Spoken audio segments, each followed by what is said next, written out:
SKSSF Thrissur ജില്ലാ committee ജനുവരി 26-ന് കോണത്തുകുന്നിൽ സംഘടിപ്പിക്കുന്ന മനുഷ്യജാലികയുടെ ഒരുക്കങ്ങൾ പൂർത്തിയായതായി ജില്ലാ പ്രസിഡന്റ് ഷരീഫ് ദാരിമി, സംഘാടക സമിതി ചീഫ് കോർഡിനേറ്റർ ഷഹീർ ദേശമംഗലം എന്നിവർ വാർത്താ സമ്മേളനത്തിൽ അറിയിച്ചു. തിങ്കളാഴ്ച വൈകിട്ട് 4-ന് കരുപ്പടന്ന സ്കൂൾ ജംഗ്ഷനിൽ നിന്നും ദേശീയോദ്ഗ്രഥന റാലിയോടെ ആരംഭിച്ച് കോണത്തുകുന്ന് സെന്ററിൽ ജാലിക സംഗമത്തോടെ സമാപിക്കും. മനുഷ്യജാലിക പ്രതിപക്ഷ നേതാവ് VD സതീശൻ ഉദ്ഘാടനം ചെയ്യും. SKSSF സംസ്ഥാന വൈസ് പ്രസിഡന്റ് സയ്യിദ് ഫക്രുദ്ദീൻ തങ്ങൾ കണ്ണന്തള്ളി പ്രഭാഷണം നടത്തും.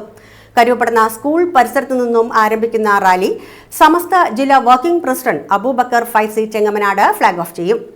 SKSSF ജില്ലാ general secretary Munavar Fairooz Khudvi, working secretary Hussain Deshamangalam, treasurer Aliyar Kadalayi എന്നിവരും വാർത്താ സമ്മേളനത്തിൽ സംബന്ധിച്ചിരുന്നു.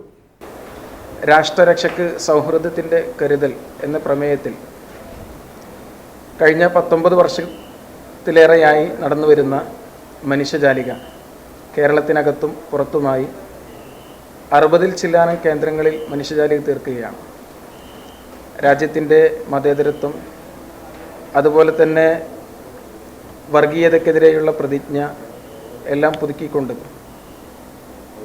എല്ലാ സമൂഹവും, പ്രത്യേകിച്ച് സമസ്ത കേരള ജംഇയ്യത്തുൽ ഉലമയോട് ചേർന്ന് നിൽക്കുന്ന മുഴുവൻ ആളുകളും, അതുപോലെ തന്നെ വിവിധ മത രാഷ്ട്രീയ നേതാക്കളൊക്കെ പങ്കെടുക്കുന്ന മനുഷ്യജാലിക ഈ വർഷം നടക്കുന്നത്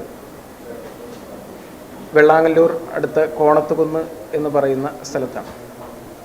വൈകുന്നേരം 4 മണിക്ക് പള്ളിനട കരുപ്പടന്ന സ്കൂൾ ജംഗ്ഷനിൽ നിന്ന് ആരംഭിച്ച് കോണത്തുകുന്ന് സെൻറ്ററിൽ സമാപിക്കുന്ന സ്നേഹസന്ദേശ റാലിയും തുടർന്ന് നടക്കുന്ന പൊതുസമ്മേളനവും ജാലിക തീർക്കലും പ്രതിജ്ഞ പുതുക്കലുമാണ്. ബഹുമാന്യനായ കേരളത്തിൻ്റെ പ്രതിപക്ഷ നേതാവ് VD സതീശൻ സാറാണ് ഇതിൻ്റെ ഔപചാരികമായ ഉദ്ഘാടന കർമ്മം നിർവഹിക്കുന്നത്.